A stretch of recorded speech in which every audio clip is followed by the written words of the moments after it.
Hello guys, welcome to my channel Lily's Kitchen. मेरो channel लिलिज किचनमा यहाँहरूलाई स्वागत छ।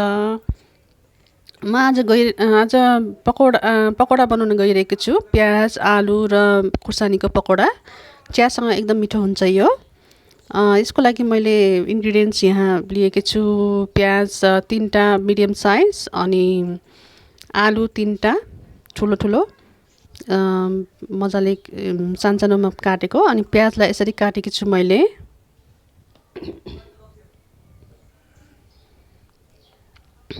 अनि मसलामा नुन, बेसार,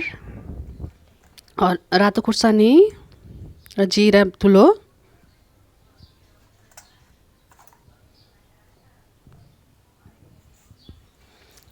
प्याज र आलु यसरी मिक्स गरिदिनु।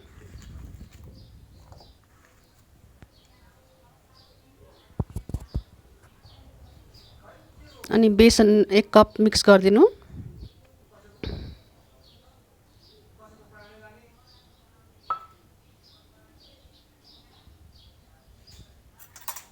अब नुन स्वाद अनुसार हाल्नु।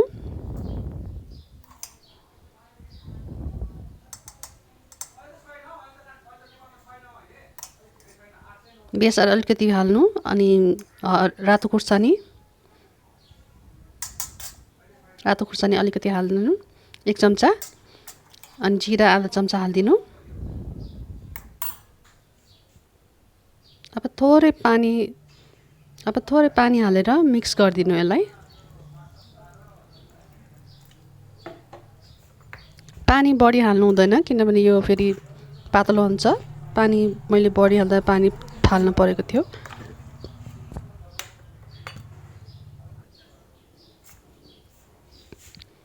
पातलो भएको भयो भने तपाईले थोरै बेसन फेरि मिक्स गरिदिनु होला।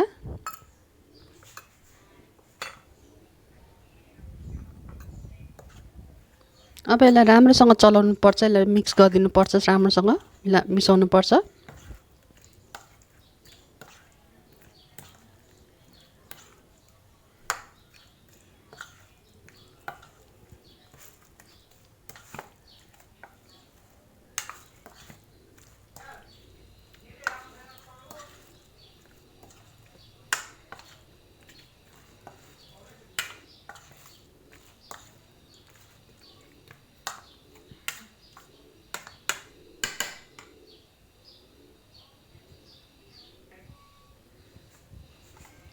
साथमा हरियो खुर्सानी पनि हाल्नु होला, राम्रो हुन्छ।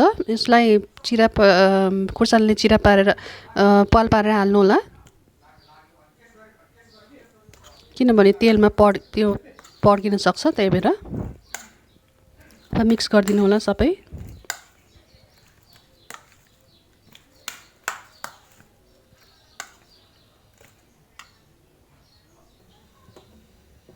अब एउटा कडाईमा हाई फ्लेममा एउटा कडाई बसाल्नु अनि त्यसपछि तेल हाल्नुस् 1/2 लिटर जति।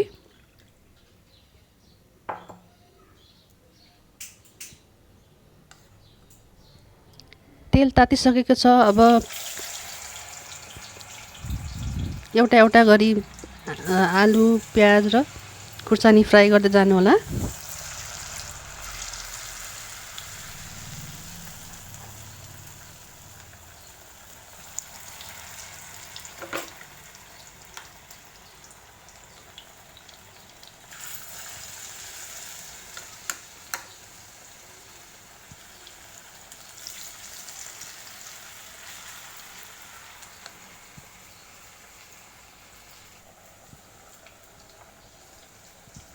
सुरुमा हाई फ्लेममा पकाउनु पर्ने हुन्छ, त्यसपछि अलिकति सानो आँच गरेर पकाउनु होला।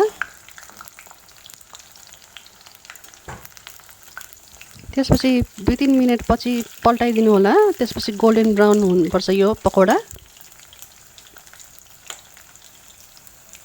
यसरी टाँसियो भने यसरी पन्नीको मद्दतले यसरी छुटाइदिनु होला।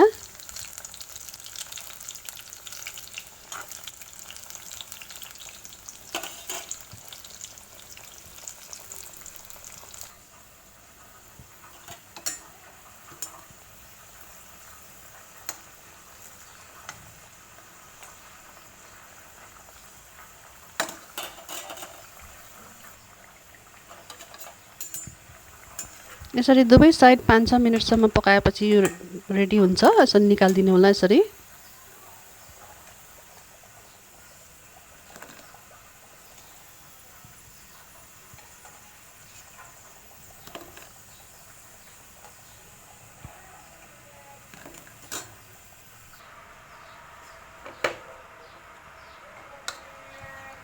त्यसै गरी अरू पनि यसरी बिस्तारै बिस्तारै तेलमा तार्नु होला।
यसरी बनाउनुहोस् मिठो स्वादिलो पकौडा आलु र प्याज र खुर्सानी हालेर। मेरो सब च्यानललाई सब्सक्राइब गर्नुहोला। Thank you for watching.